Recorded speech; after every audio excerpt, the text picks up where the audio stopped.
It's Easter in 2007, and we're sitting around a table having dinner, Easter dinner. At the head of the table is Bart Anderson, my spiritual teacher of 22 years. And there's myself and two other students that were formally studying with him at the time. We were actually living there for about 2.5 years at this point. Very strict teaching during this time. And there's a few other people there as well. And about halfway through the meal that we had all cooked together, Bart starts, as he often did, Bart starts teaching. And on this Sunday, he was teaching about making a difference and social change and the importance of that in our current culture, just how much it was needed.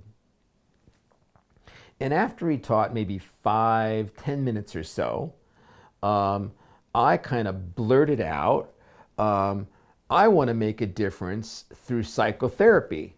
I was, I was a trained psychotherapist at the time, and when I said it, it was just like, oh, that is, because usually when he was teaching like this, we were more listening, less talking.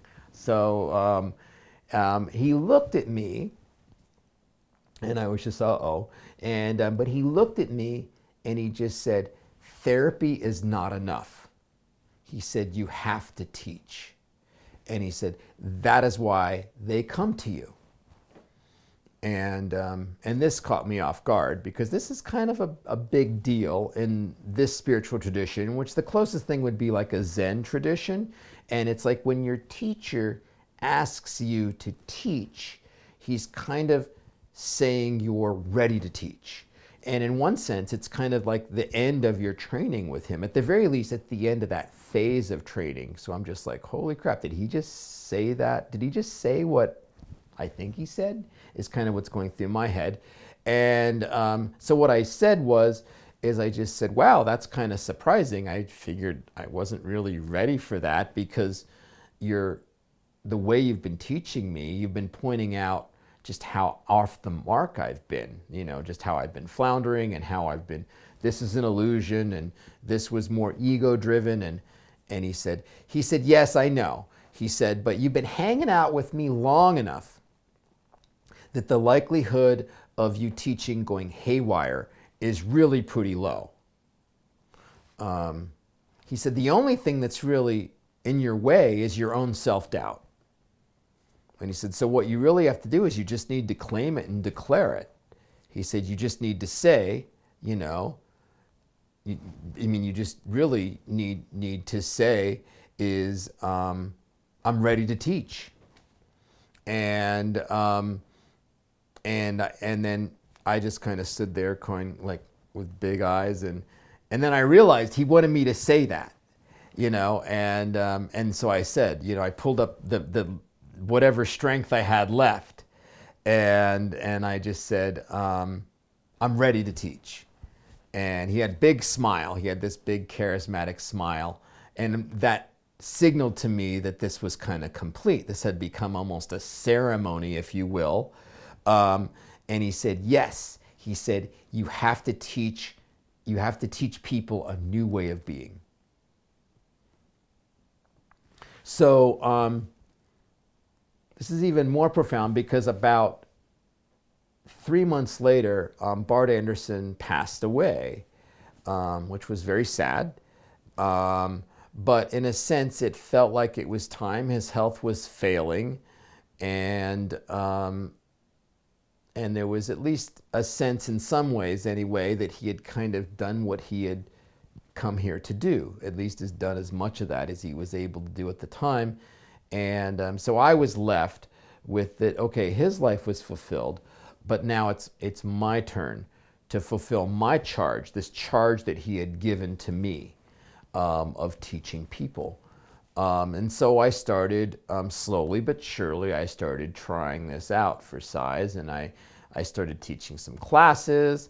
I started teaching workshops. I did some individual sessions, and beyond, and I did some therapy as well, but even beyond therapy, I was doing more of a teaching style of therapy, and I was exploring this. And so,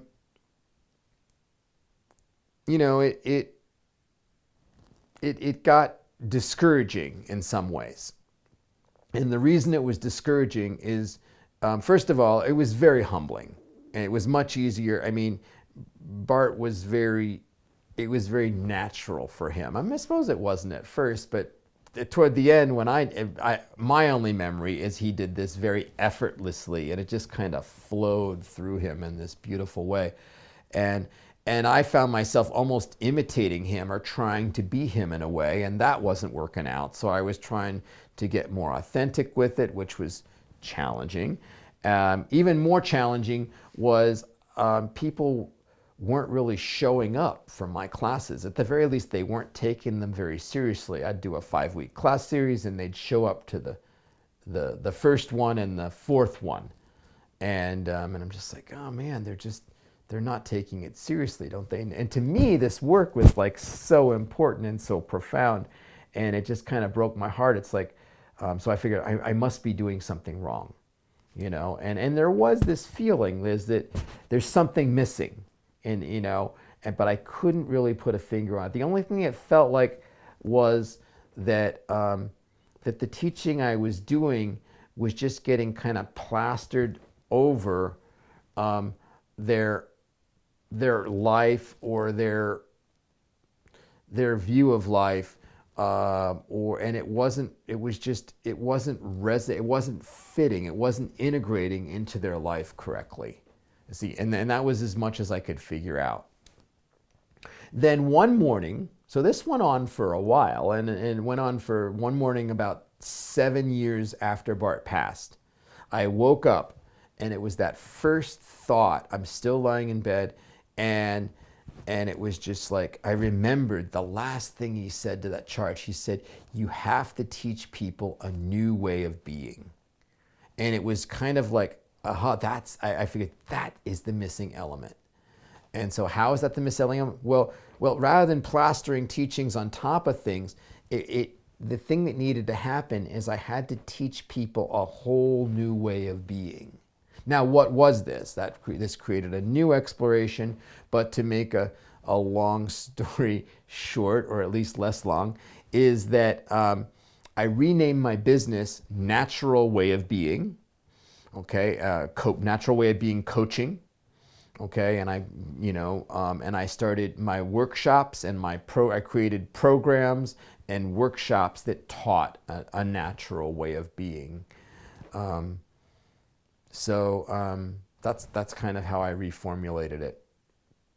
So now, as I look forward to the present day, okay, it's now 2019, and a natural way of being is continuing to evolve, and now I've written a book called Natural Way of Being, and I'm learning how to tell stories for a natural way of being, this being one of them.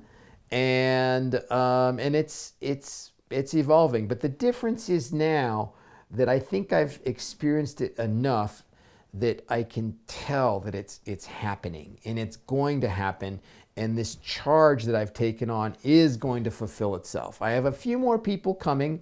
I'm still working on getting more people there, but I can feel it and I can see it, and I have a strong sense. I just intuitively know that this thing's happening, and which is a huge sense of relief, and it's very fulfilling. I still have a lot of work to do, And so, in retrospect, what I'm left with as I kind of look back at this process is that even in the kind of the dark times, if you will, even in that 7 years and that very frustrating time where things weren't going very well, I never even considered not doing it. It just never even occurred to me. I discontinued doing certain approaches, and it was very frustrating, but it never occurred to me that I would do something else. It just was, okay, what do I need to do to figure this out? And so it really became, it just was this deep purpose. It was this deep kind of reason for being, which in a sense was kind of, it felt like a mixed blessing, because in one sense I was very fortunate to know what that is, but in another sense, knowing what that was and was very painful, because I kept falling short of it, and it kept not fulfilling itself. So it was kind of something that I had to care about very deeply, to kind of, go to hell and back, basically, is what it feels like, what it felt like. And the other thing that I'm really left with, was just this relationship between Bart and myself, this kind of teacher-student relationship. And in one sense, it's almost like a love story in a way. It's just like two people, okay, cared so much, about making a difference and about teaching people a new way of being, that Bart cared so much that he taught me for 22 years.